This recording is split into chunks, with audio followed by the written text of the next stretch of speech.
আসসালামু আলাইকুম। আমরা মেশিন পার্ট শুরু করতে যাচ্ছি। মেশিন পার্ট শুরু করতে গেলে প্রথমেই যে বিষয়টা আসবে সেটা হচ্ছে ফ্যারাডের সূত্র। তো প্রথমে আমরা ফ্যারাডের সূত্র নিয়ে কথা বলি একটু। তো ফ্যারাডের সূত্র হচ্ছে দুইটা। হ্যাঁ, তো প্রথম সূত্রে কি বলা হয়েছে একটু আমরা দেখে আসি আগে।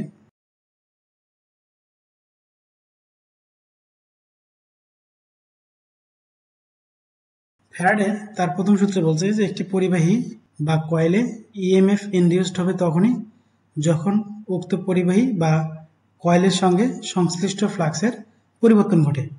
তাহলে বিজ্ঞানী ফ্যারাডে তার প্রথম সূত্রে বলছে যে একটা পরিবাহী বা কয়েল যেটাই বলি না কেন, একটা পরিবাহী বা কয়েলে ইএমএফ ইন্ডিউসড হবে, অর্থাৎ ইলেকট্রোমোটিভ ফোর্স, যেটাকে আমরা বাংলা ভাষায় বলি হচ্ছে, বাংলা ভাষা বলতে সহজ ভাষায় বলি হচ্ছে ভোল্টেজ। একটা পরিবাহী বা কয়েলে কি আবিষ্ট হবে? ভোল্টেজ আবিষ্ট হবে। কখন?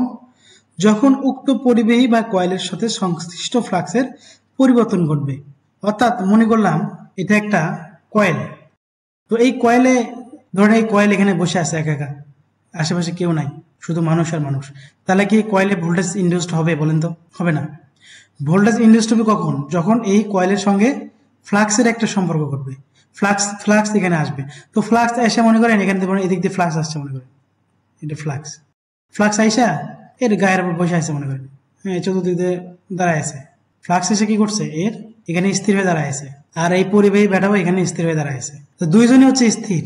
এখানে স্থির যদি দুইজনই হয় তাহলে এখানে কিন্তু এই পরিবাহীতে কোনো ইএমএফ আবিষ্ট করার আশা করা যাবে না।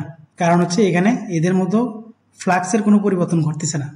ফ্লাক্সের পরিবর্তন তখনই ঘটবে, মানে মাইকেল ফ্যারাডে বলছে যে ফ্লাক্সের পরিবর্তন তখনই ঘটবে যখন এই দুইটার মধ্যে একটা রিলেটিভ মোশন থাকবে, অর্থাৎ দুইটার মধ্যে একটা পরিবর্তন ঘটবে, ফ্লাক্সের একটা পরিবর্তন হয়। ধরলাম যে এখানে আমার কয়েল স্থির, তাহলে হচ্ছে ফ্লাক্সটা এদিকে মুভ করতেছে, অথবা ফ্লাক্স স্থির, পরিবাহী মুভ করতেছে।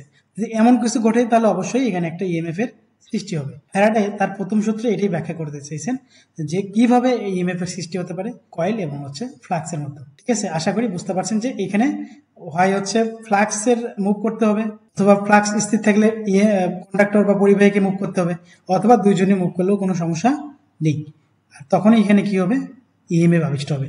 তো মাইকেল ফ্যারাডে তার দ্বিতীয় সূত্রে ব্যাখ্যা করেছেন যে কি পরিমাণ ইএমএফ আমরা পাবো, সেটা তার দ্বিতীয় সূত্রে ব্যাখ্যা করেছেন। আমরা একটু দেখে আসি।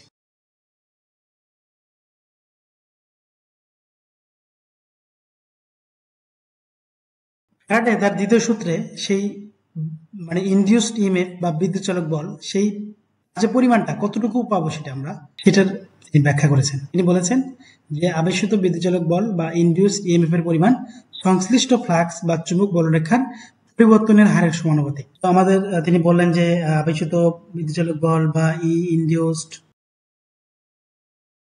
সমানুপাতিক হচ্ছে ফাই বাই টি, তাই না? ফাই কি বলেন তো? ফাই হচ্ছে ফ্লাক্স, বলরেখা, ম্যাগনেটিক ফ্লাক্স হচ্ছে টাইম। এই সময়ের সাথে সাথে ফ্লাক্সের যে পরিবর্তন হবে সেই পরিবর্তনের সাথে সরাসরি সমানুপাতিক হচ্ছে ইনডিউসড ভোল্টেজ। তো এখানে আমরা দেখি যে এরকম ইনডিউসড সমানুপাতিক d phi by dt use করা হয়। ডিফারেন্সিয়াল ভ্যালু কেন ব্যবহার করা হয়? আমরা ডিফারেন্সিয়াল ইকুয়েশন পড়ে আসছি এর আগে, মানে আমাদের এই ম্যাথমেটিক্সে, যে ডিওয়াই বাই ডিএক্স। কিন্তু অনেকেই আমরা জানি না আসলে ডিওয়াই বাই ডিএক্সটা কি। জাস্ট পড়ে আসছি ডিওয়াই বাই ডিএক্স, যে এক্স এ কি, এক্স এর সাপেক্ষে ওয়াই কি ডিফারেন্সিয়েশন। এটার একটা ব্যাখ্যা কিন্তু অবশ্যই রয়েছে, এটা আপনারা জেনে আসবেন। আর এটা সময় থাকলে আমি একদিন বলবো আপনাদের। তাও সংক্ষেপে একটু বলি ডিওয়াই বাই ডিএক্স আসলে কি। ডিওয়াই বাই ডিএক্স হচ্ছে, এটা হচ্ছে এক্স অক্ষ এবং এটা হচ্ছে ওয়াই অক্ষ। এটা একটা কার্ভ। কার্ভে দেখেন দুটো কোঅর্ডিনেট আছে, একটা হচ্ছে এক্স অক্ষ বরাবর আর একটা হচ্ছে ওয়াই অক্ষ বরাবর। ডিওয়াই বাই ডিএক্স করে মানে ডিফাইন করে যে এই কার্ভটার চেঞ্জ কতটুকু হবে, এই কার্ভটার চেঞ্জ কতটুকু হবে, এই কার্ভটার চেঞ্জ মানে এটা একটা ঢাল আর কি। হ্যাঁ, তো ডিওয়াই বাই ডিএক্স এর ভ্যালু যত বেশি হবে দেখেন কার্ভটা তত বেশি মোড় নেবে। ডিওয়াই বাই ডিএক্স এর ভ্যালু যত কম হবে কার্ভটা তত কম মোড় নেবে, এটা স্ট্রেট কার্ভের দিকে চলে যাবে। অর্থাৎ এটা হচ্ছে একটা কার্ভের একটা চেঞ্জ, এই চেঞ্জটাই মূলত ডিফারেন্সিয়াল ভ্যালু। আর এখানে যেহেতু আমরা ফ্লাক্স নিয়ে ডিসকাস করতেছি, ফ্লাক্স এবং সময়ের সাথে সাথে ফ্লাক্সের যে চেঞ্জ, এই জিনিসটা যদি এখানে নিয়ে আসছি, সুতরাং এখানে হচ্ছে d phi by dt use করাটা যুক্তিসঙ্গত, যে সময়ের সঙ্গে সঙ্গে ফ্লাক্সের কতটুকু পরিবর্তন, রাইট? এটাই হচ্ছে মূলত হচ্ছে ডি ফাই ডিটি। সমানুপাতিক চিহ্ন রয়েছে, সেটিকে আমাদের ভ্যানিশ করার দায়িত্ব। এটাকে ভ্যানিশ করতে গেলে আরেকটা কনস্ট্যান্ট আসতে হবে। সেই কনস্ট্যান্টটা কি? এই কনস্ট্যান্টটা দেখেন কি, এনটা কি? এন হচ্ছে নাম্বার অফ টার্ন বা সংখ্যা। এই যে কয়েল রয়েছে না, এই কয়েলের যদি প্যাঁচ বেশি হয়, দেখেন এখানে এনটা কি গুণক আকারে আছে, এর সাথে। তো পেঁয়াজ যদি বেশি হয় তাহলে ভোল্টেজও বেশি হবে ইন্ডিউসড, পেঁয়াজ কম হলে ভোল্টেজ ইন্ডিউসডও কম। সেজন্য আপনারা দেখবেন যে কয়েলে যত বেশি পেঁয়াজ থাকে সেই কয়েলে তত বেশি ভোল্টেজ ইন্ডিউসড হয় বা ইলেকট্রিক্যাল পাওয়ার পাওয়া যায়। হ্যাঁ, তাহলে আমরা শিখলাম যে ফ্যারাডের সূত্রের মাধ্যমে যে একটা পরিবাহী কয়েলে কিভাবে হচ্ছে ভোল্টেজ ইন্ডিউসড হয় এবং সেই ইন্ডিউসকৃত ভোল্টেজের পরিমাণ আমরা কিভাবে বের করতে পারি সেটাও জানলাম। এবং এই ফ্যারাডের সূত্রটা খুবই ইম্পর্টেন্ট, আমি আবারও বলতেছি। আমরা সামনে যে DC generator, DC motor, AC generator, AC motor, আরও যে যত মেশিন পড়বো মেশিন পাড়ে আমাদের এটা কাজে লাগবে। সো আপনারা যারা ক্লিয়ার না, আশা করি এটা ক্লিয়ার হবেন, নেক্সট এটা আমাদের কাজে লাগবে। তো আজকে আর ভিডিও দীর্ঘায়িত করতে চাচ্ছি না, সবাই ভালো থাকবেন। আগামী ভিডিও দেখার আমন্ত্রণ জানিয়ে এখানে শেষ করছি। আল্লাহ হাফেজ।